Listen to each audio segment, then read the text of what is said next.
আসসালামু আলাইকুম, সবাইকে স্বাগত জানাচ্ছি আজকের এসএসসি ক্র্যাশ কোর্সের লাইভ ক্লাসে।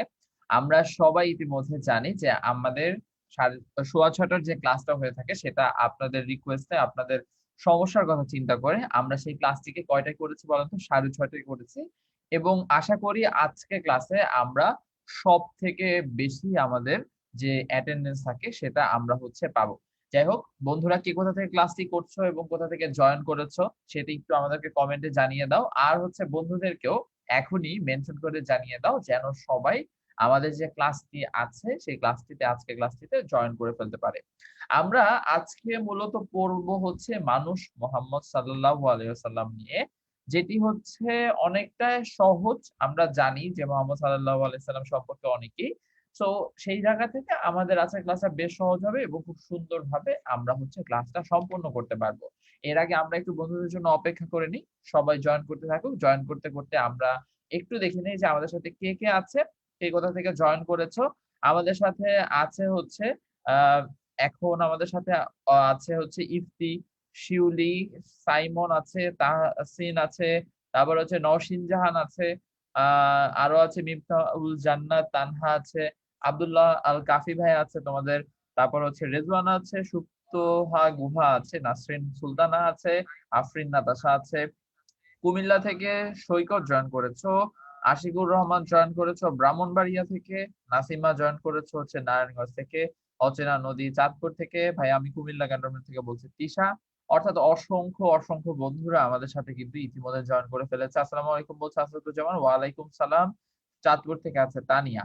সো আমরা দেখতে পাচ্ছি যে বন্ধুরা আমাদের সাথে জয়েন করেছে। তন্ময় চলে এসেছে, নিশাত তাসনিম তাসফিয়া চলে এসেছে। তো আমরা দেখতে পাচ্ছি বন্ধুরা আমাদের সাথে জয়েন করছো। আরো সবাই আস্তে, আস্তে আমরা চলো আমাদের যে পাঠ্য সেটা আমরা শুরু করে দিই। মানুষ মোহাম্মদ সাল্লাল্লাহু আলাইহি সাল্লাম লিখেছেন কে বলতো? লিখেছে মোহাম্মদ ওয়াজেদ আলী। এখানে খুব বেশি কঠিন নয় এবং লেখক ওয়াজেদ আলীর একটি ছবি আমরা দেখতে পাচ্ছি। বেশ অনেক আগের ছবি এবং খুব বেশি পরিচিত লেখক আমরা বলতে পারবো না। যে কারণে উনার কিন্তু অসংখ্য ছবি, তুমি যদি ইন্টারনেটেও সার্চ করো খুব বেশি ছবি বা খুব বেশি আ আ সাহিত্যকর্ম খুঁজে পাবে না। সেই জায়গা থেকে আমরা মোহাম্মদ ওয়াজেদ আলীর একটি ছবি দেখে নিলাম। তিনি জন্মগ্রহণ করেছেন 1896 খ্রিস্টাব্দে।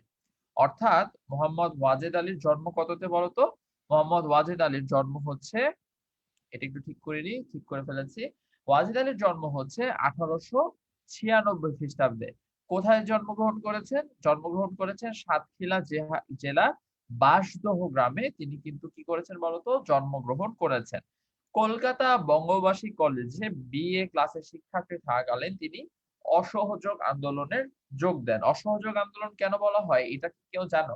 এটা খুব বেশি ব্যাখ্যা বা বিস্তারিত বলবো না, বাট তুমি একটু সংক্ষেপে মনে রাখতে পারো এই সময়টাতে সরকারের সাথে সকল ধরনের সহযোগিতা করার চিন্তা ভাবনা একদমই বাদ দিয়ে দেওয়া হয় এবং অসহযোগিতা করা হয়। সেই জায়গা থেকে এটিকে বলা হয়ে থাকে অসহযোগ আন্দোলন এবং এখানেই লেখাপড়ার সমাপ্তি ঘটান, অর্থাৎ তিনি এখানেই লেখাপড়া শেষ করেছেন।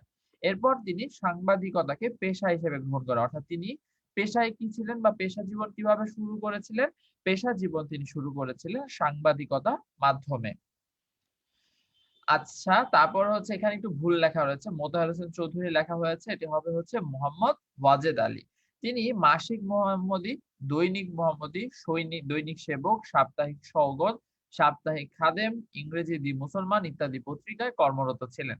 তার উল্লেখযোগ্য গ্রন্থ কোনগুলো ছিল? মানুষ মুহসিন, মরু ভাস্কর, সৈয়দ আহমেদ, স্বর্ণানন্দিনী, ছোটদের হযরত মুহাম্মদ সাল্লাল্লাহু আলাইহি ওয়াসাল্লাম ইত্যাদি। এখান থেকে তুমি একটা জিনিস, সেটা একদম প্রথমে আমরা পড়েছি কত সালে জন্মগ্রহণ করেন। এই খ্রিস্টাব্দটা একদম মুখস্থ রাখবে। দ্বিতীয় দুটি তথ্য এখান থেকে মনে রাখবে। সেটা কি কি বলতো? তিনি কোন পত্রিকায় কর্মরত ছিলেন? সেখান থেকে মাসিক মোহাম্মদী, দৈনিক মোহাম্মদী ২ টা নাম মনে রাখবা। আর মনে রাখবা মরু ভাস্কর এটি কোন ধরনের সাহিত্যকর্ম। অর্থাৎ এটি কি বলতো? উল্লেখযোগ্য গ্রন্থ। সো এই জিনিসটাও কিন্তু তোমাকে মনে রাখতে হবে। খুব বেশি ইনফরমেশন না, ৩ টা ইনফরমেশন খুব ভালোভাবে মনে রাখার জন্য বললাম। তারপর কি বলতো? তিনি খুব পরিচ্ছন্ন চিন্তা, যুক্তিবাদী মন নিয়ে সবকিছুর বিচার করতেন। সহজ সরল প্রকাশভঙ্গি তার রচনার অন্যতম কি ছিল বলতো? বৈশিষ্ট্য ছিল। ঠিক আছে? তার গদ্য শৈলী ঋজু রচনা সাবলীল। স্বাস্থ্যগত কারণে তিনি ১৯৩৫ সালে কলকাতা ছেড়ে বাদশাহে ফিরে আসেন এবং সেখানেই ১৯৫৪ সালের ৮ই নভেম্বর মৃত্যুবরণ করেন। অর্থাৎ তার মৃত্যুবরণ কত সালে হয় বলতো?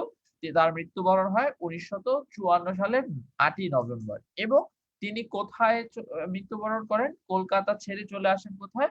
কলকাতা ছেড়ে চলে আসেন হচ্ছে বাঁশদহতে। বাঁশদহ হচ্ছে একটা জায়গার নাম এবং সেখানে তিনি ১৯৫৪ সালের ৮ই নভেম্বর মৃত্যুবরণ করেছেন। অর্থাৎ তোমাকে কিন্তু খুব বেশি ইনফরমেশন মুখস্থ রাখার জন্য আমরা বলছি না। একদম অল্প কিছু ইনফরমেশন, জন্ম, মৃত্যু, কোন পত্রিকায় কাজ করেছেন এবং মরুভাস্কর কোন ধরনের সাহিত্যকর্ম ছিল।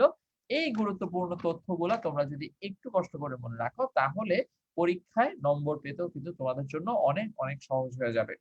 আমাদের কবি পরিচিতি অংশ খুবই ছোট দেখলাম। বেশ কিছু ভুল আছে। সেটা হচ্ছে যখন তোমাদেরকে স্লাইডস বা নোটস গুলো দিয়ে দেওয়া হবে, এগুলো সবগুলো বিষয় একদম ঠিকঠাক করে তোমাদেরকে দিয়ে দেওয়া হবে। সো ওইটা নিয়ে চিন্তা করার কোনো কারণ নেই। সো যাই হোক আমরা একটু আবার কমেন্টে দেখে আসি যে আমরা কি অবস্থা, কতজন আমাদের সাথে তারপর হচ্ছে কতজন আমাদের সাথে জয়েন করেছে। আচ্ছা ঠিক আছে। আ আমাদের সাথে এখন প্রায় ২৫০ জন বন্ধু জয়েন করেছে। একজন আরেকজনকে মেনশন করে দিচ্ছ। আচ্ছা ঠিক আছে। একজন সহযোগিতা চাচ্ছ যে আমাকে একটু সাহায্য করবে। আমি ব্যবহারিক অংশ লিখতে পারিনি। কেউ যদি আমাকে ছবি দিয়ে ইনবক্সে কোন সাবজেক্ট। আচ্ছা ঠিক আছে। আচ্ছা তোমাদের এই বিষয়গুলোর ক্ষেত্রেও আমাদের থেকে সহযোগিতা প্রদান করা হবে। চিন্তার কোনো কারণ নাই। সায়েন্সের যে বিষয়গুলা কাফি আছে, কাফি এগুলো নোট করে রাখছে। সমস্যা নেই। এগুলো পরে হচ্ছে এগুলো নিয়ে কথা বলব। সো আমাদের সাথে মিনহাজ আছে, আমাদের সাথে আছে হচ্ছে জিসান, আলমগীর, আহসানুল কবির, জেসমিন, জেনিস। তারপরে আছে হচ্ছে জামিলুর রহমান সফল, লিপি আক্তার আমাদের সাথে আছে। তারপরে হচ্ছে আলমগীর হোসাইন আছে আমাদের সাথে, রেজওয়ানা আছে। আসসালামু আলাইকুম বলছে আহসানুল কবির। ওয়ালাইকুম সালাম ভাইয়া। কেমন আছো তোমরা? একটু জানিও আমাকে। পিউস নেহা আছে, লিপিও আক্তার আছে। অর্থাৎ অসংখ্য, অসংখ্য বন্ধুরা আমাদের সাথে জয়েন করেছে। সো এতটুকু অংশতে আসলে কঠিন খুব বেশি কিছু নাই। তোমাকে একদম ৪-৫ টা ইনফরমেশন আমরা একটু মনে রাখতে বলছি। এই ৪ টা ইনফরমেশন তোমরা যদি মনে রাখতে পারো তাহলে কিন্তু ওভারঅল তোমাদের যে কবি পরিচিতি সেটা সহজ হয়ে যাবে এবং এখান থেকে প্রশ্ন আসলে তোমরা উত্তর করতে পারবে। তাহলে আমরা পরবর্তী অংশে চলে যাই। পরবর্তী অংশে আমরা আ গ আ ক দেখতে পাচ্ছি যে আমাদের যে প্রবন্ধটি রয়েছে সেটি আমরা পড়া শুরু করব। বন্ধুরা একটা বিষয় মনে রাখো সেটা হচ্ছে আমরা পড়তে যাচ্ছি কি নিয়ে বলতো? আমরা পড়তে যাচ্ছি মানুষ মোহাম্মদ সাল্লাল্লাহু আলাইহি সাল্লাম নিয়ে। সো এই জায়গা থেকে আমরা কিন্তু বুঝতে পারছি যে আজকের আমাদের পুরো যে গল্পটা, আমাদের যে এই প্রবন্ধটা আমরা পড়বো সেটা সম্পূর্ণরূপে কিসের উপর নির্ভরশীল? আমরা মোহাম্মদ সাল্লাল্লাহু আলাইহি ওয়াসাল্লাম সম্পর্কে বিস্তারিত আলোচনা করব, বিস্তারিত জানবো। তিনি কিভাবে জীবনযাপন করেছেন, কোথায় থেকেছেন, কিংবা মানুষের সাথে তিনি কিভাবে ব্যবহার করেছেন। এই সবকিছু বা সবগুলো বিষয় আমরা কিন্তু আজকে আমাদের ক্লাসে জেনে নিব। ঠিক আছে? চলো একটু শুরু করি। হযরতের মৃত্যুর কথা প্রচারিত হইলে মদিনায় যেন আঁধার ঘনাইয়া আসিল। কাহারো মুখে আর কথা সরে না। কেউ বা পাগলের মতো কাণ্ড শুরু করে। এখানে আমরা আর একটু পড়ি। রাসূলুল্লাহ পীড়ার খবর শুনিবার জন্য বহু লোক জমায়েত হয়েছে। কে একজন বলিলেন তাহার মৃত্যু হইয়াছে। বীরবাহু ওমর উলঙ্গ তরবারি হাতে লইয়া লাফাইয়া উঠিলেন। যে বলিবে হযরত মরিয়াছে তাহার মাথা যাইবে। দেখো এখানে আমরা হচ্ছে যেই সিচুয়েশনটা বা যে অবস্থাটা দেখতে পাচ্ছি সেটি হচ্ছে হযরত মুহাম্মদ সাল্লাল্লাহু আলাইহি ওয়াসাল্লামের মৃত্যুর খবর প্রচারিত হয়েছে বা হযরত মুহাম্মদ সাল্লাল্লাহু আলাইহি ওয়াসাল্লামের মৃত্যুর যে একটা অবস্থা সেটা হচ্ছে তিনি মৃত্যুর দিকে ধীরে, ধীরে ধাবিত হচ্ছেন। কেন? কারণ হচ্ছে তিনি বেশ কিছুদিন ধরে পীড়া মানে হচ্ছে তিনি বেশ কিছুদিন ধরে রোগাক্রান্ত ছিলেন বা অসুস্থ ছিলেন এবং এই যে তিনি তার যে অসুস্থতা, এই অসুস্থতার কারণে কিন্তু অসংখ্য মানুষও অনেক বেশি খারাপ অবস্থায় ছিল। তারা অনেক চিন্তায় ছিল। তাদের মন অনেক ভারাক্রান্ত হয়েছিল। কারণ কি? কারণ হচ্ছে মুহাম্মদ সাল্লাল্লাহু আলাইহি সাল্লামকে মক্কা, মদিনা থেকে শুরু করে সকল মুসলমানরা অনেক, অনেক বেশি ভালোবাসতো। তাদের মুহাম্মদ সাল্লাল্লাহু আলাইহি সাল্লামের কথা তারা কিন্তু অন্তরে ধারণ করতে পারত। তো সেই জায়গা থেকে যখন তারা হচ্ছে কি দেখতে পাচ্ছে যে মুহাম্মদ সাল্লাল্লাহু আলাইহি সাল্লামের আ ধরো শারীরিক অবস্থার অবনতি হচ্ছে তখন কিন্তু তারা ধীরে, ধীরে একদমই কেউ কথা সরে না। মানে কথা বলতে পারছে না। এরকম একটা অবস্থায় চলে যাচ্ছে। কেউ বা পাগলের মতো কাজকর্ম শুরু করছে। মানে অনেক সময় হয় যে মানুষ অনেক কষ্টে কোনো কাজ ভালো মতো করতে পারে না, অনেক ধরনের উল্টাপাল্টা কাজ করে। তো সেই জিনিসটা কিন্তু এই জায়গায় আমরা বুঝতে পারছি। পরবর্তীতে দেখো শেষে বলা হয়েছে বীরবাহু ওমর উলঙ্গ তরবারি হাতে লইয়া লাফাইয়া উঠিলেন, যে বলিবে হযরত মরিয়াছেন তাহার মাথা যাইবে। আচ্ছা, এইখানে বেশ কিছু বিষয় একটু জানতে হবে। সেটা হচ্ছে বীরবাহু শব্দটির অর্থ কি? বীরবাহুর মাধ্যমে মূলত বোঝানো হয়েছে অত্যন্ত শক্তিশীল বা অনেক বেশি শক্তিমান। তোমরা হযরত ওমর রাদিয়াল্লাহু তাআলা আনহুর কথা সবাই শুনেছো কম বেশি। তোমরা জানো যে তিনি কিন্তু অনেক বেশি শক্তিশালী ছিলেন।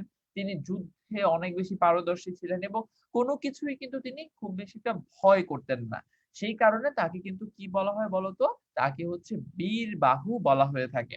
এটি আমরা তো নিশ্চয়ই বুঝতে পারছি। তো বীরবাহু বলা হয়ে থাকে আমরা এটি বুঝতে পারলাম এবং আমরা দেখছি যে হযরত ওমর কি করছেন? তার উলঙ্গ তরবারি।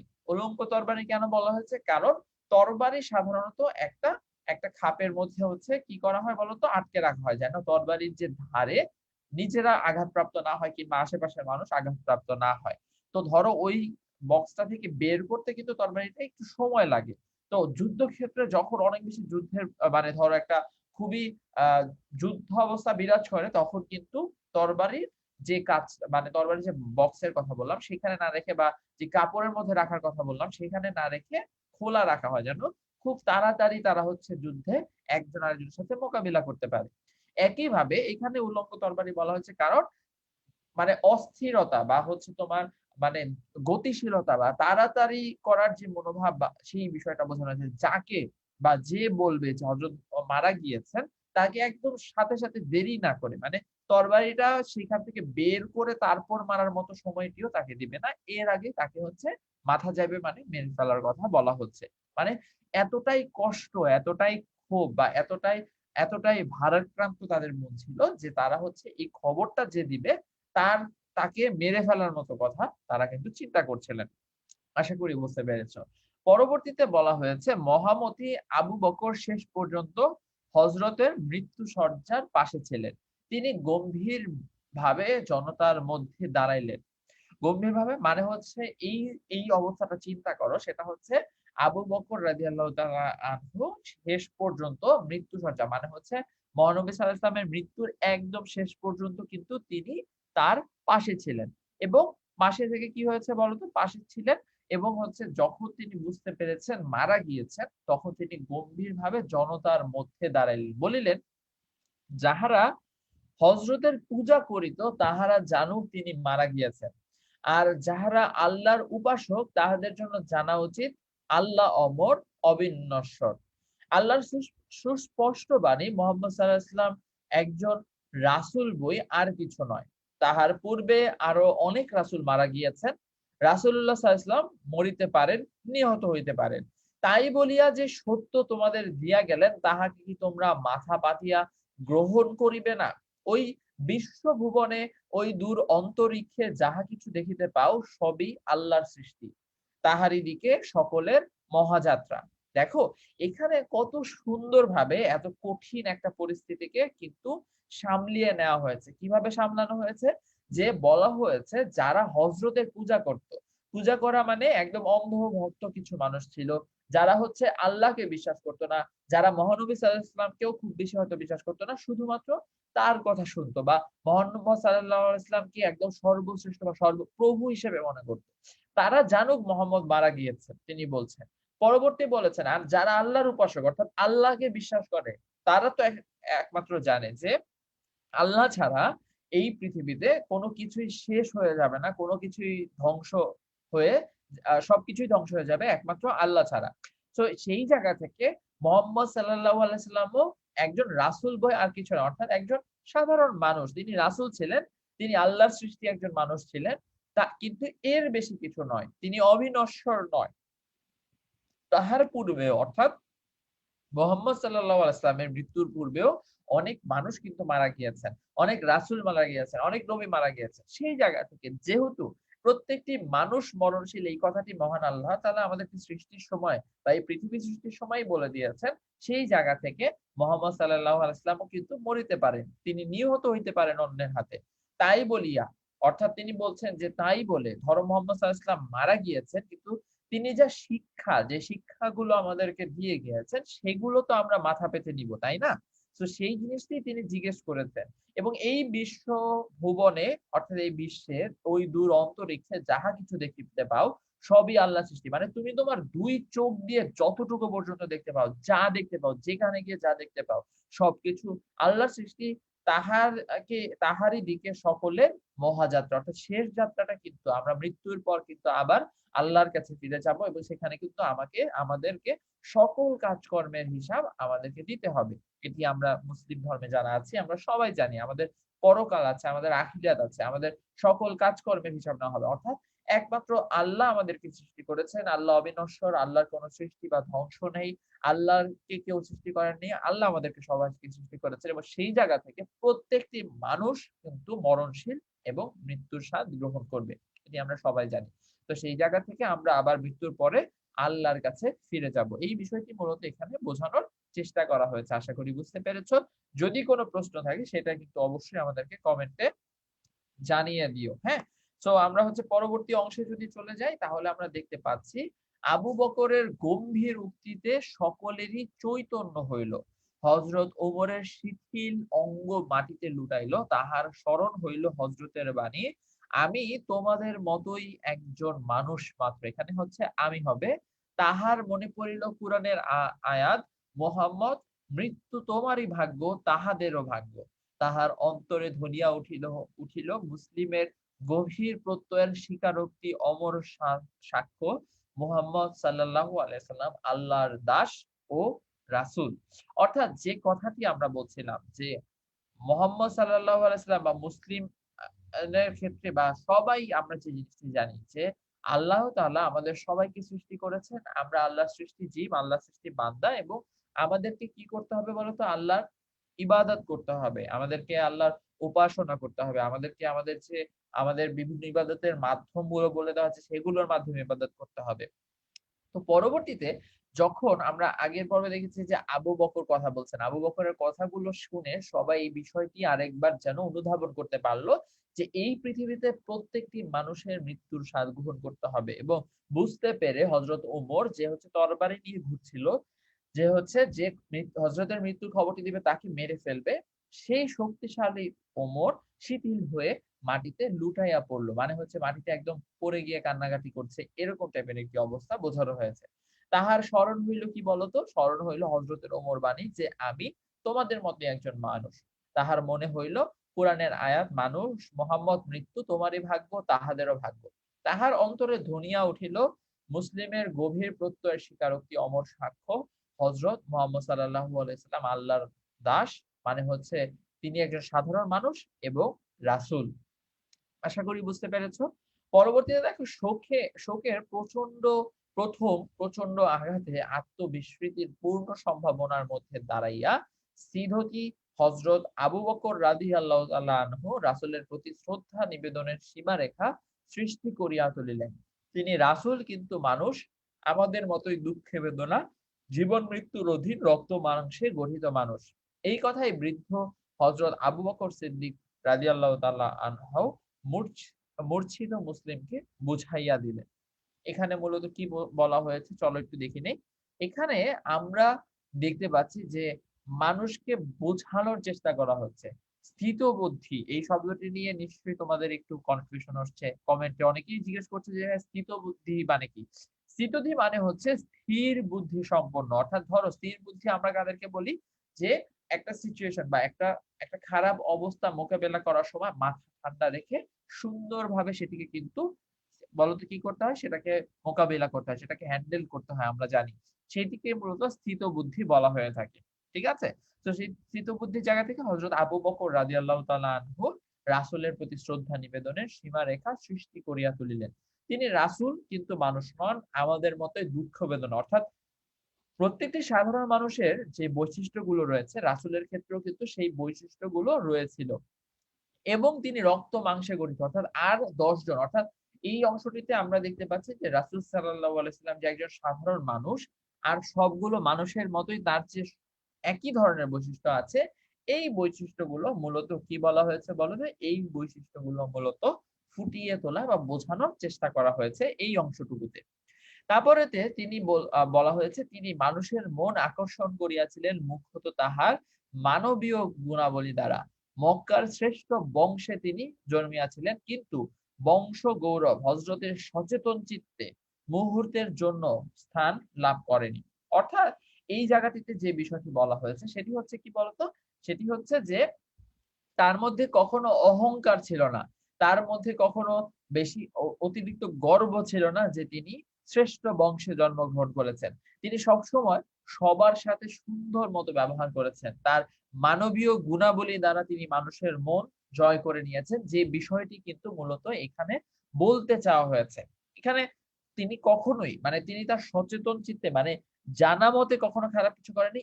এমনকি তিনি ধরো মনের ভুলেও কখনো মানুষের সাথে কিন্তু কখনোই খারাপ ব্যবহার করেননি। এই বিষয়টি আমরা সবাই মোটামুটি কিন্তু জানি।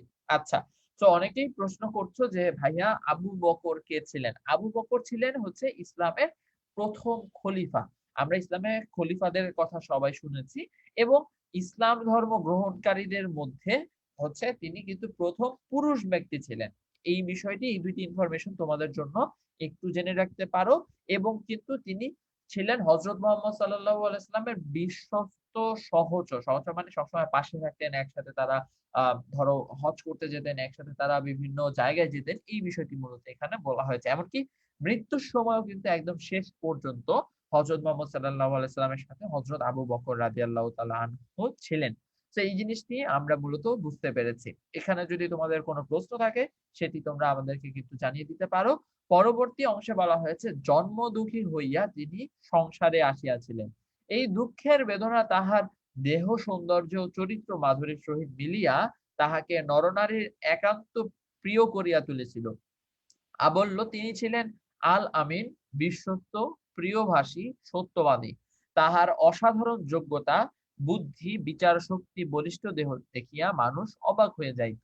এই সকল গুণ বিবি খাদিজাকে আকর্ষণ করিয়াছিল। আচ্ছা, তো আমরা হচ্ছে এখানে বেশ কিছু বিষয় কিন্তু দেখতে পাচ্ছি। কি কি বিষয় দেখলাম? এখানে আমরা হচ্ছে মহানবী হযরত মুহাম্মদ সাল্লাল্লাহু আলাইহি ওয়াসাল্লামের অনেকগুলো গুণাবলী দেখতে পাচ্ছি যে তিনি অত্যন্ত দুঃখী হয়ে তিনি সংসারে আসিয়াছিলেন এবং এই দুঃখের বেদনা তাহার দেহ সৌন্দর্য চরিত্র মাধুরীর সহিত মিলিয়া তাহাকে নরনারীর একান্ত মানে সমগ্র এটা হচ্ছে সকল জনসাধারণের একান্ত প্রিয় করে তোলাকে মূলত ইঙ্গিত করা হয়েছে এই জায়গাটাতে। কি বলতো? আরেকবার বলি, সেটা হচ্ছে নরনারী। তাহাকে নরনারীর প্রিয় মানে কি?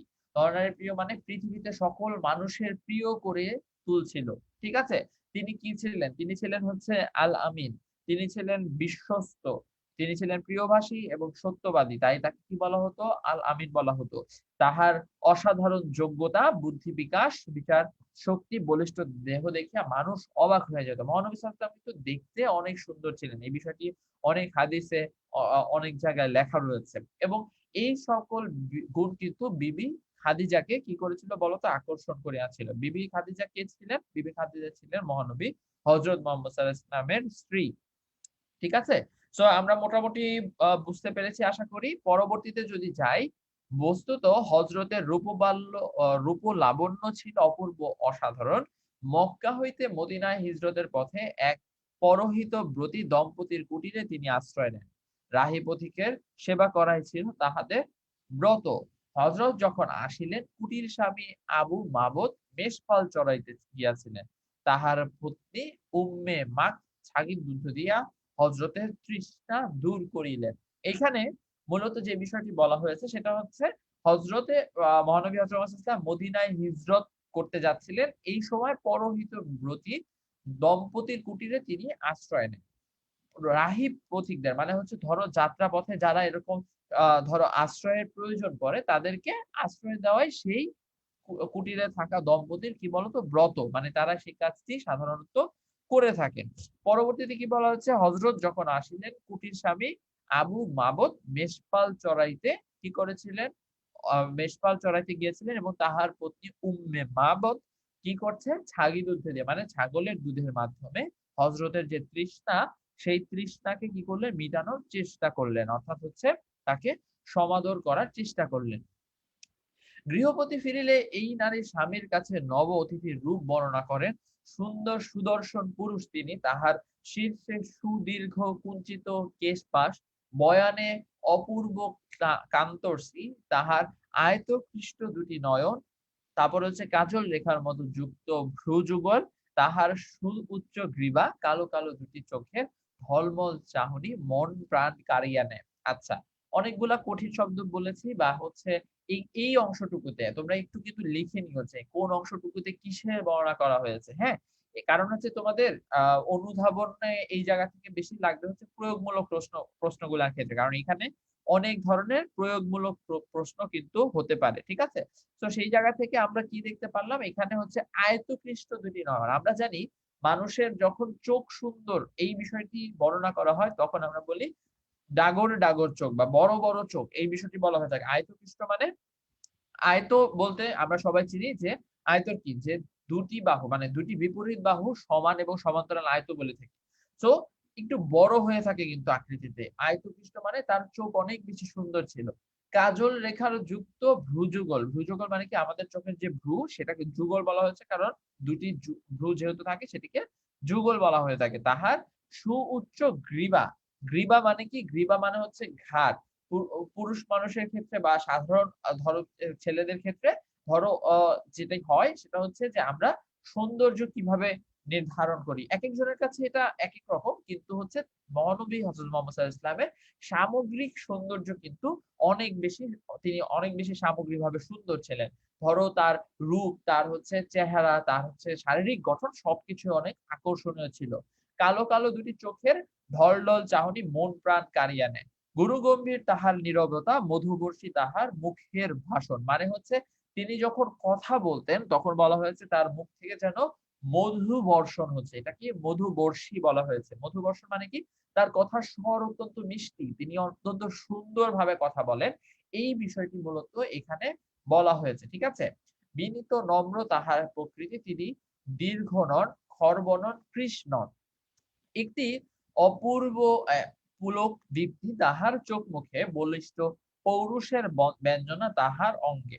বড় সুন্দর, বড় মনোহর সেই অপরূপ রূপের অধিকারী। অর্থাৎ এই অংশটিতে আমরা কি কি অংশ বা কি কি বিষয় পড়লাম, এখানে আমরা, তোমরা একটু সবাই লেখো এবং আমাকে লিখে জানো যে ভাইয়া লেখা হয়ে গিয়েছে। সেটা হচ্ছে এখানে ছোট করে লিখে রাখো, মহানবী হযরত মুহাম্মদ সাল্লাল্লাহু আলাইহি সাল্লামের গঠনগত সৌন্দর্য বা হচ্ছে সৌন্দর্যের বর্ণনা করা হয়েছে। এই জিনিসটি একটু লিখে রাখো। লিখে আমাকে হচ্ছে একটু কিন্তু সবাই জানাও। ঠিক আছে? এই প্রশ্নটি এই বিষয়টি হচ্ছে গ্রীবা, সুউচ্চ গ্রীবা মানে কি? গ্রীবা মানে বললাম যে ঘাড়। আর কোন প্রশ্ন আছে কিনা আমি একটু দেখছিলাম। ততক্ষণে তোমরা একটু লিখে আমাকে জানাও যে হচ্ছে এই বিষয়টি তোমরা নোট ডাউন করেছো কিনা। আচ্ছা।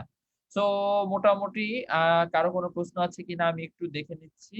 আচ্ছা, তো হচ্ছে আপাতত কোনো প্রশ্ন দেখতে পাচ্ছি না। আচ্ছা, তো হচ্ছে আর কি, রাহি মানে হচ্ছে রাহি মানে পথিক। এটি আ আ এটি হচ্ছে আমি পড়ানোর সময় তো বলেছিলাম। তারপরে আরেকটা বিষয় হচ্ছে তোমরা অনেকেই প্রশ্ন করছো যে ভাইয়া এই জায়গাটিতে মূলত আমরা কিভাবে প্রশ্ন আসতে পারে? এই জায়গাটিতে আসতে পারে মহানবী হযরত মুহাম্মদ সাল্লাল্লাহু আলাইহি সাল্লামেরই গুণাবলীর বর্ণনা তোমার উদ্দীপকে করা থাকতে পারে। অথবা একজন সাধারণ মানুষের শারীরিক সৌন্দর্যের বা হচ্ছে গঠনগত সৌন্দর্যের বর্ণনা করা থাকতে পারে। সেইখান থেকে তোমার প্রশ্ন হতে পারে যে কোন, কোন জায়গায় মিল রয়েছে। তখন তোমার উত্তর করতে হবে শারীরিক সৌন্দর্যের দিক থেকে, বা তিনি যে অত্যন্ত সুন্দর ছিলেন, তিনি তার গঠনগত সৌন্দর্য অনেক ছিল, তিনি একজন সুদর্শন সুপুরুষ ছিলেন। সেই জায়গা থেকে আমরা কিন্তু মিল খুঁজে পাই। এই বিষয়টি লিখতে হবে। আচ্ছা, একজন প্রশ্ন করেছে ভাইয়া পরহিত ব্রতী পথিকের কথা বলা হচ্ছে। এটার মানে কি? পরহিত, পরহিত মানে হচ্ছে পরের উপকারে নিয়োজিত। ঠিক আছে? পরের উপকার করতে যারা ব্রত নিয়েছে, মানে তারা, আমি বললাম না যারা হচ্ছে যে ওই কুঠিরে যারা থাকে স্বামী স্ত্রী, তারা হচ্ছে অন্যের সেবায়, যারা ধরো পথিক মানে হচ্ছে যাত্রা করছে অনেক দূরে, তাদেরকে আমরা পথিক বলে থাকি। সো পথিকদের সেবায় যারা নিয়োজিত তাদেরকে পরহিত ব্রতী পথিক, পরহিত ব্রতী বলা হয়ে থাকে। আশা করি বুঝতে পেরেছো প্রশ্নের উত্তরটি। আচ্ছা, তো লিখেছি ডান বলেছো, ধন্যবাদ। মারুফ লিখেছে, মির্জা জেরিন লিখেছে, আব্দুল্লাহ লিখে ফেলেছো, তানিয়া ইসলাম লিখে ফেলেছো। আচ্ছা, তারপর হচ্ছে আর কে কে লিখেছো, নাজমা আক্তার বলেছো, লিখেছো করেছি স্যার, হয়ে গেছে ভাইয়া বলেছো। ক্রিস, তারপর হচ্ছে জুহার বাসিম বলেছো ডান। তানিমা তাহের সোমা বলেছো ডান। তারপর হচ্ছে কি বলতো, রোকিয়া বেগম বলেছো ডান। আচ্ছা ঠিক আছে। সো আমরা মোটামুটি দেখতে পাচ্ছি সবাই লিখে রেখেছে। এটা লিখে রাখলে যেটা হবে, পরবর্তীতে তোমাদের জন্য কিন্তু আবার এই যে পুরা বিষয়টা সেখান থেকে ফাইন্ড আউট করতে ইজি হবে যে আমি কোন জায়গায় কি পড়াচ্ছি এবং কি কি লেখাচ্ছি। আচ্ছা, তো আশা করি বুঝতে পেরেছো। চলো তাহলে পরবর্তী অংশে চলে যাই। পরবর্তী অংশে বলা হয়েছে যে সত্যই হযরত বড় সুদর্শন পুরুষ ছিলেন। তাহার চেহারা মানুষের চিত্ত আকর্ষণে যতটুকু সহায়তা করে, তাহার সবটুকু তিনি পাইয়াছিলেন। এটার মানে কি? এটার মানে হচ্ছে আমরা বলতে যাচ্ছি যে তিনি বা হযরত মুহাম্মদ সাল্লাল্লাহু আলাইহি ওয়াসাল্লাম কিন্তু একজন সুদর্শন পুরুষ ছিলেন। এটা আমরা আগেও দেখলাম যে তার যে গুণাবলীগুলো বলা হয়েছে, সেই গুণাবলী থেকে আমরা সবাই এটা স্বীকার বা বুঝে নিতে পারছি যে হচ্ছে মুহাম্মদ সাল্লাল্লাহু আলাইহি ওয়াসাল্লাম অত্যন্ত সুন্দর ছিলেন বা সুদর্শন ছিলেন। তার শারীরিক গঠন অনেক ভালো ছিল।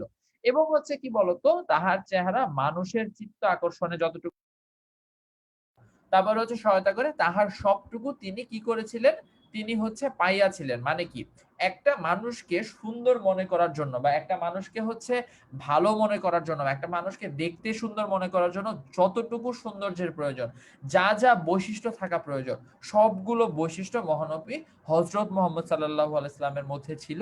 এই বিষয়টি মূলত এখানে বলার চেষ্টা করা হয়েছে। ঠিক আছে? আচ্ছা, সো আমি একটা প্রশ্ন দেখছি যে অনেকেই করছো, সেটা হচ্ছে যে কৃষ মানে কি? আচ্ছা, কৃষ মানে হচ্ছে মূলত রোগী রোগী অবস্থা বা হচ্ছে দুর্বল, শারীরিকভাবে দুর্বল অবস্থা বোঝানোর জন্য বলা হয়ে থাকে। এখানে কিন্তু বলা হয়েছিল যে মহানবী সাল্লাল্লাহু আলাইহি ওয়াসাল্লামে কোনোভাবে কৃষ দেহের অধিকারী নয়। অর্থাৎ তিনি শারীরিকভাবে শক্তিশালী ছিলেন, সুদর্শন ছিলেন এবং তার মানে তাকে দেখে কোনোভাবে পুষ্টিহীনতায় ভুগছেন এমন বিষয়টা মনে হয় না। কৃষ শব্দটির অর্থ হচ্ছে মূলত রোগা, পাতলা বা ক্ষীণ, দুর্বল এই বিষয়গুলোর ক্ষেত্রে বোঝানো হয়ে থাকে। আশা করি বুঝতে পেরেছো। অনেকেই প্রশ্ন করেছিল এই বিষয়টা। দেখি যারা যারা প্রশ্ন করেছিল, একবারে অনেকগুলো প্রশ্ন আসছে, ভাইয়া কৃষ মানে কি, কৃষ মানে কি, কৃষ মানে কি। যারা এই প্রশ্নটি করেছিল, যেমন সুমাইয়া করেছিল, ফারহান করেছিল, তারপরে হচ্ছে যে সেই বিষয়টা হচ্ছে আশা করি বুঝতে পেরেছো। আচ্ছা হ্যাঁ, লাইনটি কি ছিল? লাইনটি ছিল তিনি দীর্ঘ নন, খর্ব নন, কৃশ নন। মানে যেটা বললাম, খর্ব মানে খাটো নন, লম্বা মানে অতিরিক্ত লম্বা নন, কোনো মানে তিনি একদম কি বলতো, একদম একদম পারফেক্ট, যেটাকে আমরা বলে থাকি একদম সব দিক থেকে ঠিক আছে, সেই বিষয়টি বোঝানোর জন্য এই লাইনটি বলা হয়েছে যে তিনি দীর্ঘ নন মানে অতিরিক্ত লম্বা নন, খর্ব নন মানে খাটো নন, আর কৃশ নন মানে হচ্ছে রোগা বা ক্ষীণ নন বা হচ্ছে দুর্বল নন। ঠিক আছে, আশা করি বুঝতে পেরেছো কৃষের যে সমস্যাটা তোমাদের ছিল। আর যদি কোনো প্রশ্ন থাকে এরকম, তাহলে হচ্ছে আহ তাহলে কিন্তু তুমি অবশ্যই আমাদেরকে কিন্তু জানাতে পারো। অনেক সময় কমেন্ট মিস হয়, আমি চেষ্টা করি যতটুকু পারা যায়। মানে একবারে দেখলাম অনেকগুলো কৃষ নিয়ে কমেন্ট আসতেছে, তো আমি কৃষটা তোমাদেরকে ব্যাখ্যা করে দিলাম। আশা করি বুঝতে পেরেছো। বুঝলে একটু জানাও যে ভাইয়া কৃষের বিষয়টা বুঝতে পেরেছি। তাহার সবটুকু তিনি পাইয়াছিলেন, সত্যের নিবিড় সাধনায় তিনি চরিত্র মধুময় হইয়া উঠিয়াছিল। কাছে আসিলেই মানুষ তাহার আপনজন হইয়া পড়িত। কেন? কারণ তিনি অনেক ভালো ব্যবহার করতেন, তিনি মানুষের সাথে অনেক সুন্দরভাবে আচরণ করতেন, সুন্দরভাবে কথা বলতেন। অকুতোভয় বিশ্বাসে তিনি অজেয় হইয়াছিলেন। শত্রুর নিষ্ঠতম নির্যাতন তাহার অন্তরের লৌহ কপটে আহত হইয়া ফিরিয়া যাইত, কিন্তু সত্যে তিনি বজ্রের মতো কঠিন, পর্বতের মতো অটল হইল। করুণাময় তিনি ছিলেন, কুসুম কোমল। আচ্ছা, কুসুম কোমল মানে কি?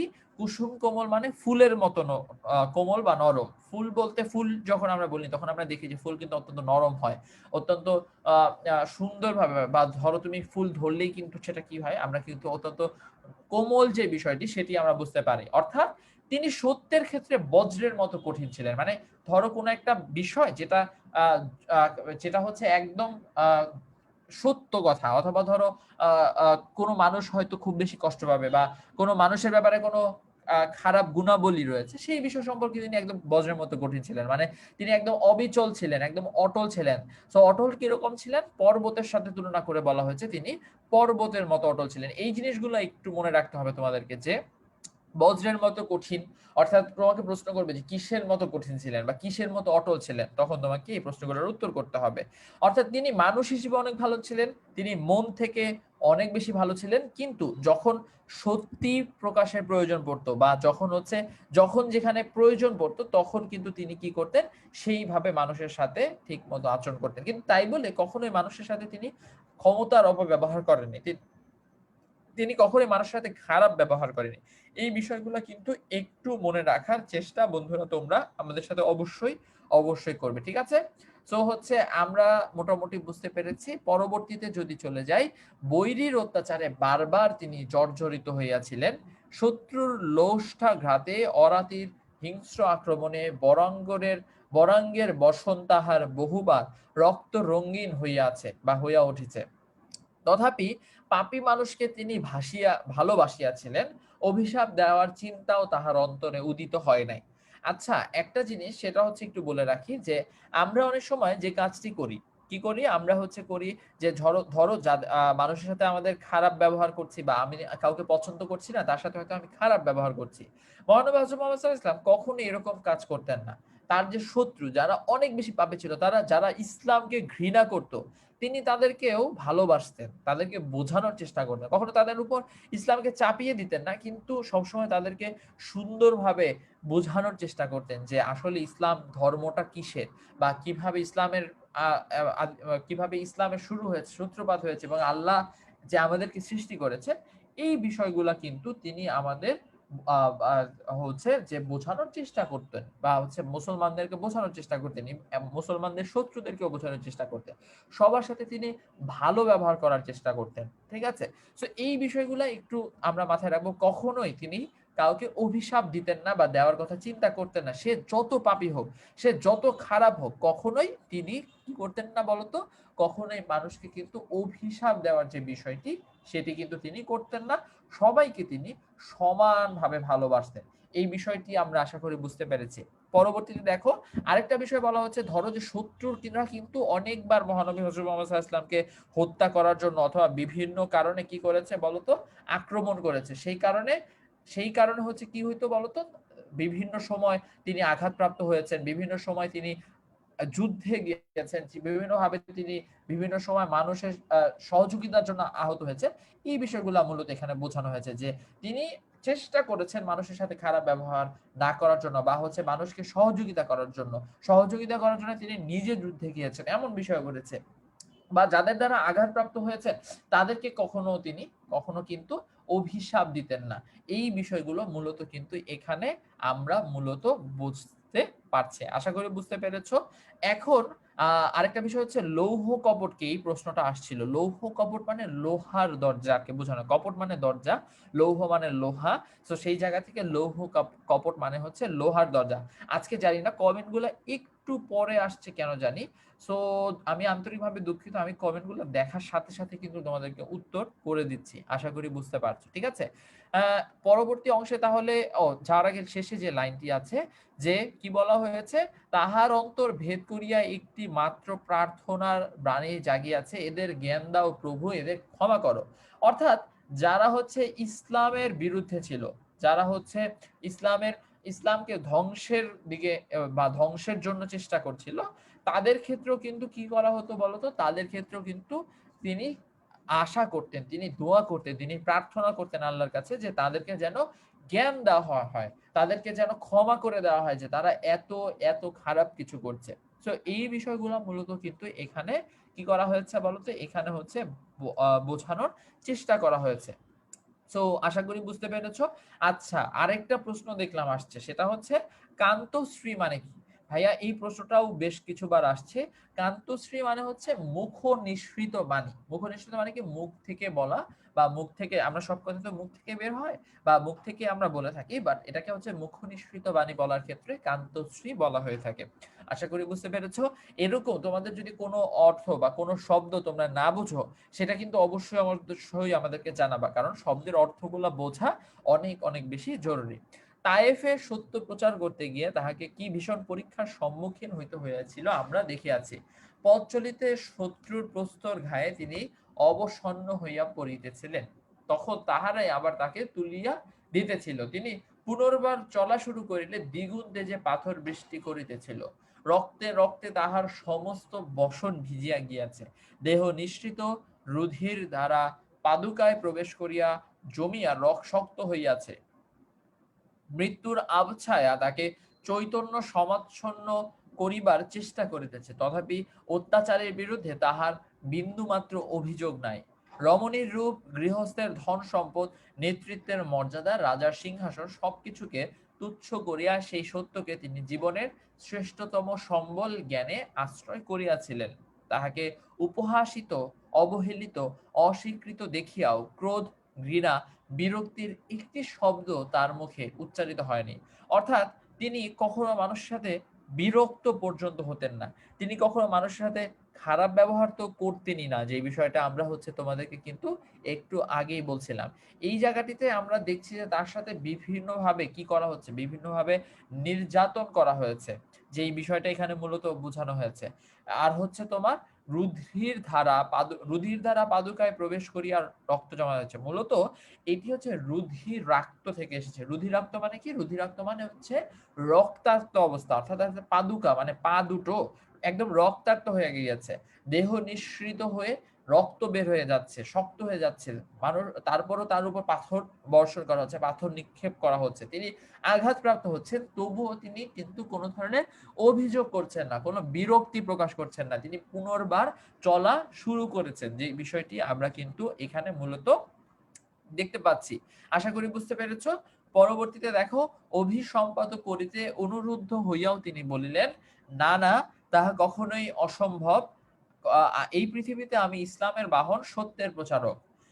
মানুষের দ্বারে দ্বারে সত্যের বাণী বহন করা আমার কাজ। আজ যারা আমার সত্যকে বা যারা সত্যকে অস্বীকার করিতেছে তাহাকে মারিতে উদ্যত হইয়াছে, হয়তো কাল তাহারা তাহাদের অনাগত বংশধরেরা ইসলাম কবুল করিবে। আপনার আঘাত জর্জরিত দেহের দেবনায় বেদনায় তিনি কাতর। সত্যকে ব্যাহত দেখিয়া মনের ব্যথা তাহার সেই কাতরতাকে ছাপাইয়া উঠিল। তিনি ঊর্ধ্বদিকে বাহু প্রসারণ করিয়া বলিলেন, তোমার পতাকা যদি দিয়াছ প্রভু, হীন আমি, তুচ্ছ আমি, নির্বল আমি, তাহা বহন করিবার শক্তি আমায় দাও। এই লাইনটা কিন্তু খুবই ইম্পর্টেন্ট। কেন এই কথাটি বলা হয়েছে?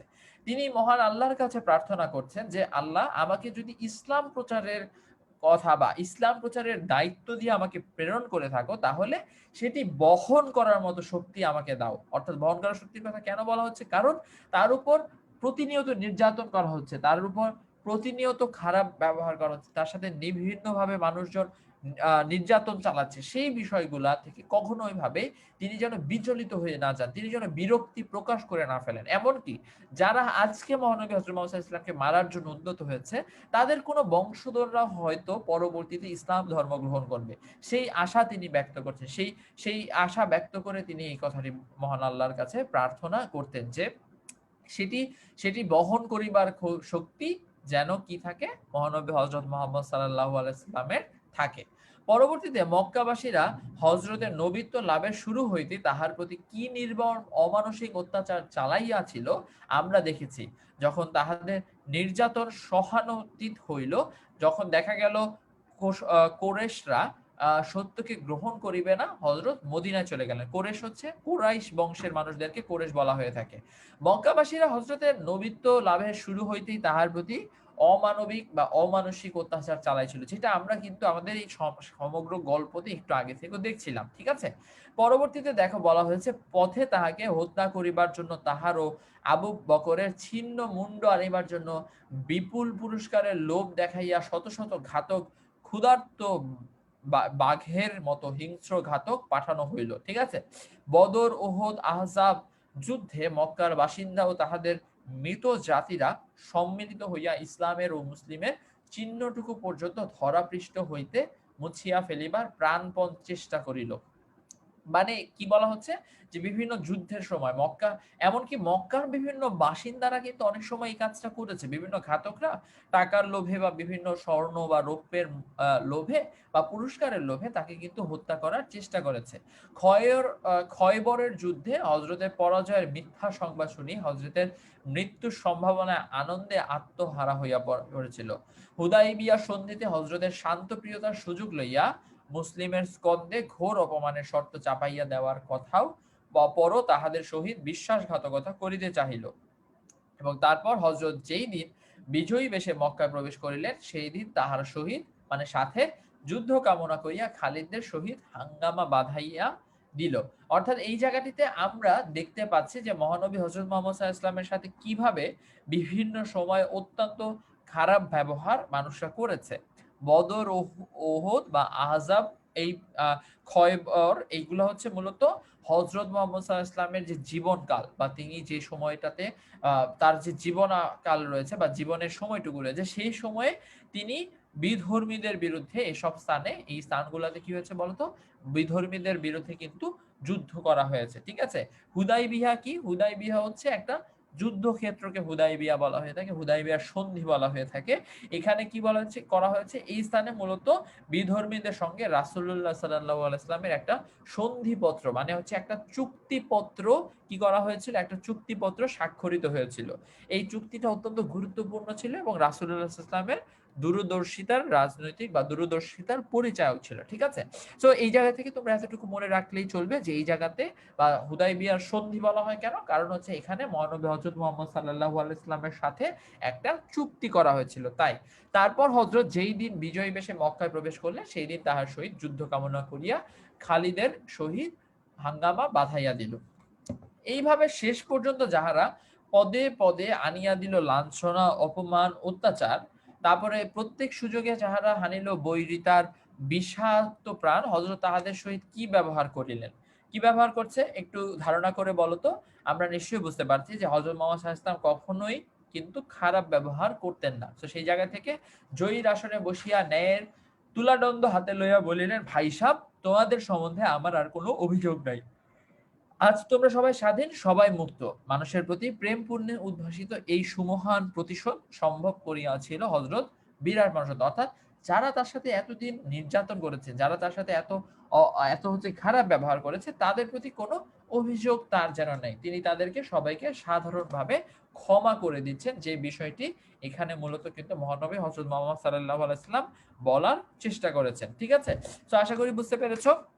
আমরা একটু পরবর্তীতে যদি যাই, এই প্রেম করুণাময় নয় মানুষ হিসেবে আপনার তুচ্ছতা বোধ, আপনার ক্ষুদ্রতার অনুভূতি তাহার মহিমা গৌরবকে মুহূর্তের জন্য ছাপাইয়া উঠিতে পারে নাই। মক্কা বিজয়ের পর হযরত সাফা পর্বতের পার্শ্বে বসিয়া সত্যান্বেষী মানুষকে দীক্ষা দান করিতেছেন। এমন সময় একটি লোক তাহার কাছে আসিয়া ভয় কাঁপিতে লাগিল। হযরত স্মিত মুখে তাকাইয়া তাহাকে বলিলেন, কেন তুমি ভয় পাইতেছ? ভয়ের কিছুই এখানে নাই। আমি রাজা নই, সম্রাট নই, মানুষের প্রভু নই। আমি এমন এক নারীর সন্তান, সাধারণ শুষ্ক মাংস ছিল যাহার নিত্যকার আহার্য। অর্থাৎ এইখানে মূলত বলা হয়েছে কি, বলা হয়েছে হচ্ছে আমরা এক নারীর সন্তান বা হচ্ছে সাধারণ যে মানুষ, সেই বিষয়টি মূলত এখানে বলা হয়েছে যে আমি রাজা নই, সম্রাট নই, মানুষের প্রভু নই। আমি এক নারীর সন্তান, সাধারণ সাধারণ মানুষ হিসেবে বোঝানোর জন্য এই বিষয়টি এখানে মূলত বলা হয়েছে, যেন যে মানুষটা তাকে ভয় পাচ্ছেন তিনি যেন ভয় না পান, এবং হচ্ছে যা বলার জন্য মহানবী সাল্লাল্লাহু আলাইহি ওয়াসাল্লামের কাছে এসেছেন সেটি যেন তিনি ঠিক মতো বলতে পারেন। ঠিক আছে? সাফা কি? সাফা ও মারওয়া দুটি পাহাড়ের কথা বা পর্বতের কথা আমরা কিন্তু জেনেছি। আমরা সবাই মোটামুটি জানিও এই সম্পর্কে। সো সেই জায়গা থেকে আর খুব বেশি ব্যাখ্যা করার মতো কিছু নেই। মহামহিমার মাঝখানে আপনার সামান্যতম এই অনুভূতি হযরতের চরিত্রকে শেষ পর্যন্ত সুন্দর ও স্বচ্ছ রাখিয়াছিল। মানুষ ত্রুটির অধীন, হযরতও মানুষ, সুতরাং তাহারও ত্রুটি হইতে পারে, এই যুক্তির বলে নয়, বরং তাহার অনাবিল চরিত্রের স্বচ্ছ সহজ প্রকাশ মর্যাদা হানির আশঙ্কা তুচ্ছ করিয়া লোকচক্ষে সম্ভাবিত হেয়তার ভয় অবহেলা দূর করিয়া তিনি অকুত ভয়ে আত্মদোষ উদ্ঘাটন করিয়াছেন। একদিন তিনি মক্কার সম্ভ্রান্ত লোকদের কাছে সত্য প্রচারে ব্রতী। তিনি কিন্তু সবসময় সত্য কথা বলতেন, এটা কিন্তু আমরা পড়েছি। মজলিসের এক প্রান্তে বসিয়া একটি অন্ধ সমদর্শী হযরতের দুই একটি কথা শুনিতে পায় নাই। বক্তৃতার মাঝখানে একটি প্রশ্ন করিয়া সে হযরতকে থামাইল। বাধা পাইয়া হযরতের মুখে ঈষৎ বিরক্তির আভাস ফুটিয়া উঠিল। তাহার ললাট, ললাট মানে কি? ললাট মানে কপাল সামান্য কুঞ্চিত হইল। কুঞ্চিত হওয়া মানে কি? বিরক্তির ভাব প্রকাশ করলো। ব্যাপারটি এমন কিছুই গুরুতর নয়। বক্তৃতায় বাধা হইলে বিরক্তি অতি স্বাভাবিক। আবার দুঃখী দুর্বল লোকদের হযরত বড় আদর করিতেন, কাহারও ইহা অজ্ঞাত নয়। সুতরাং তিনি অন্ধকে ঘৃণা করিয়াছেন, কাঙাল বলিয়া তাহাকে হেলা করিয়াছেন, এই কথা কাহারও মনে আসে নাই। কিন্তু তাহার এই তুচ্ছতম ত্রুটির প্রতি ইঙ্গিত আসিল কুরআনের একটি বাণীতে। তিনি বিনা দ্বিধায় বিনা সংকোচে তাহার সকলের কাছে প্রচার করিলেন। মানুষ হিসেবে যে ক্ষুদ্রতা বোধ, মানুষের সহজ দৈন্যের যে নির্মল অনুভূতি হযরতকে আপনার দ্রষ্টটি সাধারণের চোখে এমন নির্বিকার ভাবে ধরাইয়া দিতে প্ররোচিত করিয়াছিল, তাহাই আবার তাহার মহিমান্বিত জীবনের ইচ্ছা স্বীকৃতি দারিদ্র্যের মাঝখানে প্রদীপ হইয়া জ্বলিয়াছিল। আচ্ছা, সো এই জায়গাগুলোতে আমি একটা কথা বলি তোমাদেরকে, সেটা হচ্ছে একটু কঠিন ভাবে লেখা হয়েছে। তোমার কিন্তু কঠিন ভাবে পরীক্ষার খাতায় লিখতে হবে না, তুমি সহজ ভাবে সুন্দরভাবে মহানবী সাল্লাল্লাহু আলাইহি ওয়াসাল্লামের গুণাবলীগুলো সহজ ভাষায় ব্যাখ্যা করতে পারো, তাহলে কিন্তু তুমি পূর্ণ নাম্বার পেয়ে যাবে। তো সেখান থেকে একটু এই বিষয়গুলো মাথায় রাখবে, ঠিক আছে? অনাত্মীয় পরিপার্শ্বের মধ্যেও নিবিড় নির্বিচার ভক্তি শ্রদ্ধা স্বীকৃতি আনুগত্য তিনি বড় অল্প পান নাই। শত শত বরং সহস্র সহস্র মুসলিম তাহার ব্যক্তিগত পারিবারিক সুখ স্বাচ্ছন্দ্যের উপকরণ সংগ্রহ করিয়া সর্বদা শুধু ইচ্ছুক নয় সমুৎসুক ছিল। হযরত আপনাকে 10 জনের মধ্যে একজন গণনা করিলেন, সকলের সঙ্গী সহচর রূপে সহোদর ভাইয়ের মতাদর্শ প্রয়াসী নেতার কর্তব্য পালন করিলেন। এই বিষয়গুলোতে আসলে খুব বেশি বোঝার মতো কিছু নেই। এখানে মূলত মহানবী সাল্লাল্লাহু আলাইহি ওয়াসাল্লামের গুণাবলী ব্যাখ্যা করা হয়েছে, একদম কমন ভাবে লেখা যাবে। পরবর্তীতে আমরা মূলত এখানে একদম শেষ দিকে যদি আসি, তাহলে হচ্ছে কি দেখতে পাচ্ছি? আচ্ছা, এখানে মূলত আমরা মৃত্যু যে হয়েছে, সত্যের জন্য অত্যাচার নির্যাতন সহিলেন, দুঃখে শোকে অশ্রু নীরে তিতিয়া আল্লাহর নামে সান্ত্বনা মানিলেন, দেশের রাজা মানুষের মনের রাজা হইয়া স্বেচ্ছায় দারিদ্র্যের কণ্টক মুকুট মাথায় পড়িলেন। তাই তাহার গৃহে সকল সময় অন্ন জুটিত না, নিশার অন্ধকারে প্রদীপ জ্বলিবার মতো তৈলটুকু সবসময় মিলিত না। এমনই নিঃস্ব কাঙালের বেশে মহানবী সত্য রহস্যের দেশে চলিয়ে গেলেন, মানে মৃত্যুর দিকে চলে গেলেন। কেন কাঙালের বেশে বলা হচ্ছে? কারণ একজন সাধারণ ৮-১০টি মানুষ যেভাবে মৃত্যুবরণ করেন, ঠিক সেইভাবেই কিন্তু তিনিও মৃত্যুবরণ করেছেন। স্বামীর মহাপ্রয়াণে বিয়োগ বিধুরা আয়েশার বক্ষ বেদিয়া শোকের মাতম উঠিল। মানুষের মঙ্গল সাধনায় যিনি অতন্দ্র রজনী যাপন করিলেন, তিনি সত্যাশ্রয়ী আজ চলিয়া গেলেন। নিঃসত্ত নিঃশতকায় নিঃশতকে নিঃশতাকে সম্বল করিয়া তিনি বিশ্ব মানবের জন্য আপনাকে বিলাইয়া দিলেন, তিনি আজ চলিয়া গেলেন। সাধনার পথ, এখানে বলা হচ্ছে যে অপরের জন্য নিজের জীবনকে সবসময় বিলিয়ে দিতেন, যে সত্যের পথে সবসময় চলতেন, সে আজ মারা গেলেন বা মৃত্যুবরণ করলেন। সাধনার পথে শত্রুর আঘাতকে যিনি অম্লান বদলে সহিলেন, হায় সেই দয়ার নবী, মানুষের মঙ্গল বাহিয়া আনিবার অপরাধে প্রস্তর ঘায়ে যাহার দাঁত ভাঙিয়াছিল, প্রশস্ত ললাট রুধিরাক্ত হইয়াছিল, রুধিরাক্ত মানে কি, রক্তাক্ত হয়েছিল, আজ সেই আহত জর্জরিত মুমূর্ষ দশাতেও যিনি শত্রুকে প্রেম ভরে আশীর্বাদ করিয়াছিলেন, তিনি আজ জীবন নদীর ওপারে চলিয়া গিয়াছেন, মানে মৃত্যুবরণ করেছেন, এই বিষয়টি বলা হচ্ছে। দুই বেলা পূর্ণ দর আহারও যাহার ভাগ্যে হয় নাই, ত্যাগ তিতিক্ষার মুক্ত প্রকাশ মহানবী আজ চলিয়া গেলেন। বিবি আয়েশার মর্মছেরা এই বিলাপ সমস্ত মানুষের সমগ্র বিশ্বের, মানে বিলাপ কোনটি কি বলা হয়? ধরো মানুষ দুঃখে কষ্টের সময় অনেক মানে কথা বলতে থাকে, তাড়াতাড়ি কথা বলে, কান্নাকাটি করতে থাকে, সেটাকে আমরা বিলাপ বলে থাকি।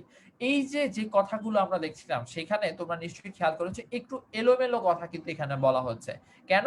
কারণ তিনি মন থেকে অনেক কষ্টে আছেন। কষ্টের সময় মানুষ কিন্তু কেউ মারা গেলে এভাবে কান্নাকাটি করতে করতে বিলাপ করতে থাকে বা বিলাপ করতে থাকে। সো সেই বিলাপ করার কথা বলা হয়েছে, এবং বলা হয়েছে আয়েশার, অর্থাৎ হচ্ছে মহানবী সাল্লাল্লাহু আলাইহি ওয়াসাল্লামের যে সহধর্মিণী, তার যে এই বিলাপ, তার যে এই কান্না শুধু তারই ছিল না, এই কান্না ছিল সমগ্র বিশ্ববাসীর, সমগ্র মানুষের কান্না, সমগ্র বিশ্বের সকল মানুষের কান্না কিন্তু ছিল এটি। যে বিষয়টি মূলত এখানে কি করা হয়েছে, বোঝানো হয়েছে, ঠিক আছে? ত্যাগ, প্রেম, সাধনা, সৌজন্য, ক্ষমা, তিতিক্ষা, সাহস, শৌর্য, অনুগ্রহ, আত্মবিশ্বাস, তীক্ষ্ণ দৃষ্টি, সমদর্শন চরিত্র, সৌন্দর্যের এতগুলো দিকের সমাহার ধুলোমাটির পৃথিবীতে বড় সুলভ নয়, তাই মানুষের একজন হইয়াও তিনি দুর্লভ, আমাদের অতি আপনজন হইয়াও তিনি অনুকরণীয় এবং বরণীয়। তাকে অনুকরণ করাটা কিন্তু আমাদের জন্য প্রয়োজনীয়, কারণ তার মধ্যে অসংখ্য গুণাবলী রয়েছে। তাকে শ্রদ্ধা করা, সম্মান করাও কিন্তু প্রত্যেকটি মানুষের অত্যন্ত দায়িত্ব এবং কর্তব্য। সো এই ছিল মোটামুটি হচ্ছে আমাদের যে মানুষ মোহাম্মদ সাল্লাল্লাহু আলাইহি ওয়াসাল্লাম প্রবন্ধটি আমরা পড়লাম। এখানে অনেক কঠিন কঠিন শব্দ আছে, আমরা চেষ্টা করেছি কঠিন শব্দগুলার ব্যাখ্যা করার জন্য। অনেকগুলো হয়তো বাদ চলে গিয়েছে। যদি তোমাদের কোনো সমস্যা থাকে বা কোনো বিষয় বুঝতে না পারো, সেটা আমাদেরকে এই ক্লাসের কমেন্টে জানাতে পারো, পরবর্তীতে ক্লাস শেষ হয়ে গেলে কমেন্টে জানাতে পারো, কোনো সমস্যা নেই। একটা লিস্ট ডাউন করতে পারো, ভাই এই শব্দগুলোর মানে কি, সেটাও আমি কিন্তু তোমাদেরকে উত্তর করে দিব, সেটা নিয়ে চিন্তা করার কোনো কারণ নেই, ঠিক আছে? তো আমরা মোটামুটি হচ্ছে খুব আমাদের যে গল্পটা আছে, সেই গল্পটা আমরা কিন্তু কি করলাম বলতো, আমরা কিন্তু আমাদের যে গল্পটা আছে সেইটা মোটামুটি পড়তে সক্ষম হলাম। সো এরপরে কি করতে হবে, আমাদের শব্দার্থগুলো আমরা বই থেকে দেখে নিব। আমাদের যে ক্লাস নোটস আছে সেই ক্লাস নোটস গুলাতে আমরা শব্দার্থগুলো দেওয়ার চেষ্টা করেছি। সো তোমাদের কোনো সমস্যা নেই। এই যে গ্রীবা মানে ঘাড়, যেটা আমরা বলেছিলাম, তোমরা জিজ্ঞেস করেছিলা। সো এই ধরনের শব্দার্থগুলো আমাদের হচ্ছে যে ক্লাস নোটস আছে সেগুলোতে তোমরা পেয়ে যাবে।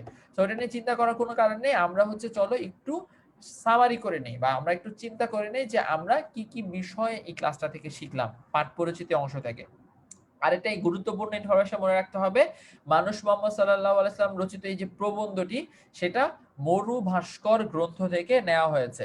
ঠিক আছে, তাহলে কিন্তু আমাদেরকে কি করতে হবে, এই জিনিসটা অবশ্যই মুখস্থ রাখতে হবে। আচ্ছা, অনেকে বলছো অরণ্য ঘোষ বললা কঠিন কঠিন শব্দের মানেগুলা একটু প্লিজ আমাদেরকে আহ, একটু লিখে দিয়ে। আচ্ছা, আমরা কিন্তু বলে দেওয়ার চেষ্টা করেছি, এরপরও যদি লিখে নেওয়ার কাজটা কিন্তু তোমাকে নোট করে নিতে হবে, যে আমরা যেগুলো বলছি সেটা তুমি নোট করে নিবে সাথে সাথে। সো তোমরা হচ্ছে নোট করে রেখেছো আশা করি বেশিরভাগই, আর শব্দার্থ দেওয়া আছে। এছাড়াও তোমার যে কোনো সমস্যার জন্য আমরা বলেছি যে আমরা তোমাকে সর্বোচ্চ সহযোগিতা করার চেষ্টা করবো। সেই জায়গা থেকে তুমি নিজে একটা লিস্ট ডাউন করো যে ভাই আমি এই শব্দের মানে বুঝতে পারছি না, সেটা আমাকে একটু জানাও, আমি তোমাকে পরবর্তীতে জানিয়ে দিব, কোনো সমস্যা নেই। ঠিক আছে, সো আমরা মূলত এই ইনফরমেশনটা খুবই ভালো মতো মনে রাখবো যে মরু ভাস্কর গ্রন্থ থেকে নেওয়া হয়েছে, এবং সমগ্রভাবে এই সাহিত্যকর্ম থেকে আমরা যে জিনিসগুলো শিখলাম সেটা কি কি বলতো, সেটা হচ্ছে আমরা মহানবী হযরত মুহাম্মদ সাল্লাল্লাহু আলাইহি ওয়াসাল্লামের মানবীয় গুণাবলী সম্পর্কে জেনেছি। তিনি শুধুমাত্র মুসলমান ধর্মের যে প্রিয় মানুষ ছিলেন তা কিন্তু না, সমগ্র বিশ্বের সমগ্র মানব জাতির জন্য তিনি কিন্তু সর্বশ্রেষ্ঠ মানব ছিলেন। এই বিষয়টা নিশ্চয়ই আমরা বুঝতে পারছি। তার গুণাবলীগুলো এতটাই ভালো ছিল, তিনি এত গুণে গুণান্বিত ছিলেন যে পৃথিবীর সকল মানুষ তার গুণে তার মতো হতে চাইতেন। তার মতো তার যে সত্য বলার ক্ষমতা বা তার যে অন্যান্য গুণাবলী রয়েছে সেগুলো মানুষ মনে প্রাণে ধারণ করতে চাইতেন। মানুষ তাকে অগাধ ভালোবাসতেন, তাকে শ্রদ্ধার চোখে দেখতেন। এই বিষয়গুলা কিন্তু আমরা যখন উত্তর করব তখন অবশ্যই অবশ্যই আমরা কিন্তু সেগুলা উত্তর করার চেষ্টা করব বন্ধুরা। আশা করি বুঝতে পেরেছো। আর হচ্ছে আরেকটি বিষয়, সেটা হচ্ছে তোমাদের, চলো আমরা ছোট ছোট আমরা ছোট ছোট অবজেক্টিভের উত্তর চলো আমরা হচ্ছে দিয়ে ফেলি, একটু দেখি যে আমরা প্রত্যেক ক্লাসেই তো এই কাজটা করি, আজকে ক্লাসে আমরা চলো একটু করে নেই। আমরা একটু জেনে নেই যে আমাদের আজকে ক্লাস থেকে আমরা যে বিষয়গুলো শিখছি সেটা আমরা কতটুকু ভালো মতো শিখতে পেরেছি।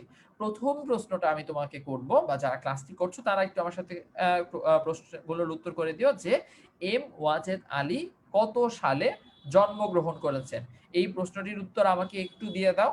আমরা হচ্ছে একটু দেখে নিই যে এম ওয়াজেদ আলী কত সালে জন্মগ্রহণ করেছে। ততক্ষণে আমরা হচ্ছে যে ব্যাখ্যাগুলো করছিলাম, যে আমরা হযরত মুহাম্মদ সাল্লাল্লাহু আলাইহি ওয়াসাল্লামের গুণাবলী অর্জন দেখেছি, আমরা মুহাম্মদ সাল্লাল্লাহু আলাইহি সাল্লামের বিভিন্ন সময় তিনি যে শত্রুদের সাথে কি ধরনের আচরণ করেছেন সেটা আমরা দেখেছি। তিনি যুদ্ধে গিয়েও যে শত্রুর প্রতি ভালোবাসা রেখেছে সেটা আমরা দেখেছি। যুদ্ধ লাভের পর তিনি যে মানুষের সাথে ভালো ব্যবহার করার চেষ্টা করেছেন সেই বিষয়গুলা কিন্তু আমরা দেখার চেষ্টা করেছি। অর্থাৎ আমরা এই বিষয়গুলো থেকে বুঝতে পারছি যে মহানবী সাল্লাল্লাহু আলাইহি ওয়াসাল্লাম সর্বকালের সর্বশ্রেষ্ঠ মানুষ ছিল। তার গুণাবলীগুলো, তার ক্ষমতা, মহত্ব, প্রেমগুলা কিন্তু তার চারিত্রিক গুণের প্রধান বৈশিষ্ট্য ছিল, যেগুলো আমরা কিন্তু এই সমগ্র আমাদের যে ক্লাসটি রয়েছে সেই ক্লাসটিতে আমরা দেখতে সক্ষম হয়েছে। বন্ধুরা, আশা করি বুঝতে পেরেছো। আচ্ছা, আমাদেরকে যারা যারা উত্তর দিচ্ছ আমরা একটু দেখে নেই। আমাদেরকে উত্তর দিয়েছো এমডি হাসান বলেছো 1995, তারপর হচ্ছে যে সাইমন সরকার বলছো 96, কণিকা 96 বলেছো, 96 বলেছো এমদাদুল হক বলেছো 96, সাইয়ারা, তারপর হচ্ছে এমদাদুল, শামিমা, তারপর হচ্ছে কণিকা, পারুল, আবিদা, তানিমা, তাহের সোমা, ইব্রাহিম, নাসিমা খান, নওশিন জাহান সবাই, তারপর হচ্ছে নুরি বলেছো 96, তারপর হচ্ছে বিধান দত্ত বলছো 95। আচ্ছা, 95 কিন্তু হবে না, উত্তরটা কত তো বলো তো। উত্তরটা হচ্ছে 1896 সালে কিন্তু এম ওয়াজেদ আলী জন্মগ্রহণ করেছিলেন বন্ধুরা। আমি আশা করি তোমাদেরকে বোঝাতে পেরেছি। এম ওয়াজেদ আলী বলো তো কত সালে জন্মগ্রহণ করেছেন। এম ওয়াজেদ আলী জন্মগ্রহণ করেছেন হচ্ছে কত সালে, 1896 সালে, এটা আর ভুল করা যাবে না। আচ্ছা, সো পরবর্তী প্রশ্ন হচ্ছে ইসলাম ধর্ম গ্রহণকারীদের মধ্যে প্রথম পুরুষ কে ছিলেন। ইসলাম ধর্ম গ্রহণকারীদের মধ্যে প্রথম পুরুষ কে ছিলেন, এই প্রশ্নের উত্তর আশা করি আমাদের সাথে সবাই দিতে পারবে। ইসলাম ধর্ম গ্রহণকারীদের মধ্যে প্রথম পুরুষ কে ছিলেন? এই প্রশ্নটির উত্তর আমাদেরকে একটু দিয়ে দাও। দেখি আমাদের সাথে যারা ক্লাসটি করছে তারা ঠিক মতো ক্লাসটি করছে কিনা বা করেছে কিনা এবং বুঝতে পেরেছে কিনা। ইসলাম ধর্ম গ্রহণকারীদের মধ্যে প্রথম পুরুষ কে ছিলেন? প্রথম পুরুষ কে ছিলেন? উত্তর আসা ইতিমধ্যেই শুরু হয়েছে। বন্ধুরা আমার সাথে উত্তর করা শুরু করছে। আচ্ছা। সো ঠিক আছে, আমি উত্তরগুলো একটু পরে শুরু করি। সো আশা করি তোমরা সবগুলা বিষয় বুঝতে পেরেছো। যদি তোমাদের কোনো বিষয় বুঝতে সমস্যা হয়ে থাকে, কোনো বিষয় না বুঝে থাকো, কঠিন মনে হয়ে থাকে, শব্দার্থ না বুঝে থাকো, আমাদেরকে কিন্তু অবশ্যই জানাও। ঠিক আছে? সো যেটা বলেছিলাম যে ইসলাম ধর্মে প্রথম পুরুষ বা ইসলাম ধর্ম গ্রহণকারী প্রথম পুরুষ কে ছিলেন? এই প্রশ্নটির উত্তর, আচ্ছা ঠিক আছে, আয়েশা প্রথম উত্তর দিয়েছে, আমার কাছে এসেছে। আহ আবু বকর বলেছো। আচ্ছা ঠিক আছে, পিয়ুষ নেহা কি বলছো? পিয়ুষ নেহা বলছে যে ওয়েব থেকে লগ ইন হচ্ছে না, এটির উত্তর দিয়েছে। আচ্ছা, ফারহানের লগ ইন হচ্ছে না, আর ফারহানের উত্তরটা স্নেহা দিয়ে দিয়েছে, ধন্যবাদ। মোহাম্মদ আসাদুজ্জামান বলেছে আবু বকর। আবু বকর বলছে সিরাজ মুনিরা। এস নাহার সারা বলছে আবু বকর। তারপরে হচ্ছে সুতাপা গুহা বলছে আবু বকর। হযরত পারুল আক্তার সুন্দর করে লিখেছে হযরত আবু বকর রাদিয়াল্লাহু তাআলা আনহা। তারপরে সামিহা কাকুন বলেছে আবু বকর। শাহেরা উদ্দিন বলেছে আবু বকর। বিধান দত্ত বলেছে আবু বকর। অনিন্দিতা পল বলেছে আবু বকর। ইসলাম ধর্ম গ্রহণকারীদের মধ্যে প্রথম পুরুষ কে ছিলেন? আবু বকর। অর্থাৎ অনিন্দিতা পল বলেছে আবু বকর, ইভা সুলতান আবু বকর, নওশিন জাহান বলেছে আবু বকর। অনেক অনেক ধন্যবাদ, তোমাদের উত্তর সঠিক হয়েছে। মাহফুজ রানা বলেছে আবু বকর। আচ্ছা, যারা আবু বকর উত্তর দিয়ে ফেলেছো আরেকটু কিছু উত্তর পড়ি। স্নেহা সাহারা বলেছে আবু বকর। আহ ধনঞ্জয় চন্দ রয় বলেছে আবু বকর। নাজিফা বলছে আবু বকর। আচ্ছা, অনেক অনেক ধন্যবাদ। পরের প্রশ্নটা হচ্ছে শেষ প্রশ্ন, সেটা হচ্ছে রুধিরাক্ত। রুধিরাক্ত শব্দটির অর্থ কি ছিল? আমরা যখন এই ক্লাসটি করছিলাম তখন আমরা কিন্তু এই বিষয়টার অর্থ বলেছিলাম রুধিরাক্ত। রয় রস্যকার, ধয় রস্যিকার, রয় রস্যকার, কয়ত। রুধিরাক্ত শব্দটির অর্থ কি ছিল? এই শব্দটির অর্থের মাধ্যমে জানার মাধ্যমে হচ্ছে যে আমরা কিন্তু আজকে ক্লাসে শেষ করবো। একটু দেখে নেই যে আজকের ক্লাসে শেষ প্রশ্নের উত্তর আমাদের সাথে কারা কারা দেয় এবং কারা কারা দিচ্ছে। বন্ধুরা, আবু বকর প্রশ্নের উত্তর দিয়েছে মোটামুটি সবাই, আমরা দেখতে পেরেছি। আচ্ছা, সুমাইয়া আফরিন দিয়েছে আবু বকর, মাহফুজ দিচ্ছে আবু বকর। আহ তারপরে হচ্ছে, আচ্ছা হাফসা, আমি তোমাদের কমেন্ট পড়ছি না এরকম না, আমরা চেষ্টা করছি সবার কমেন্ট পড়ার জন্য, মাঝে মাঝে কিছু কমেন্ট মিস হয়ে যায়, এই জন্য আন্তরিকভাবে দুঃখিত। সাবরিনা হাবিব বলছে রক্তাক্ত, জুহিয়ার হাসিন বলেছে রক্তাক্ত, অরণ্য কুমার দাস বলছে রক্তাক্ত, সুমন দত্ত বলেছে রক্তাক্ত, নাসিমা খান বলেছে রক্তাক্ত। আচ্ছা, আর কে কে বলছে? রক্তের ধারা বলছো সুমন আফরিন। চুমকি দাস বলেছে আগের প্রশ্নের উত্তর করেছে আবু বকর। ইমদাদুল হক বলেছে রক্তাক্ত, ইমদাদুল। পারুল আক্তার বলেছে রক্তাক্ত। আচ্ছা, শামিমা বেগম বলেছো রক্তাক্ত। পারুলের আজকে মনে হয় প্রথম কমেন্ট করলাম। বিধান দত্ত বলেছো রক্তাক্ত। তারপর হচ্ছে শামিমা কাকন বলেছো রক্তাক্ত। আর কে কি বলছে? তানিম ইসলাম বলেছো রক্তাক্ত। আচ্ছা, সো আলপনা আবিশা বলেছো রক্তাক্ত। আর কে কার উত্তর? আর পাঁচটা উত্তর করবো। ওবায়দুল বলেছো রক্তাক্ত। সুপাতা গুহা বলেছো, সুতাপা গুহা বলেছো রক্তাক্ত। এসনাহার সারা বলেছো রক্তাক্ত। জামিলুর রহমান সফল বলেছো রক্তাক্ত। লাস্ট কমেন্ট শাহেরা উদ্দিন বলেছো রক্তাক্ত। সো অনেক অনেক ধন্যবাদ, তোমাদের উত্তর সঠিক হয়েছে। কি জানি রক্তের ধারা বলেছিলে, উত্তরটা হবে হচ্ছে রক্তাক্ত। আশা করি বুঝতে পেরেছো। যদি কোনো প্রশ্ন থাকে আমাদেরকে জানিও। ভালো থেকো, পরবর্তী ক্লাসে আবারও ইনশাল্লাহ দেখা হবে। আজকে ক্লাসটি এখানেই শেষ করছি। সবাই ভালো থেকো, সুস্থ থেকো। সবাইকে আসসালামু আলাইকুম।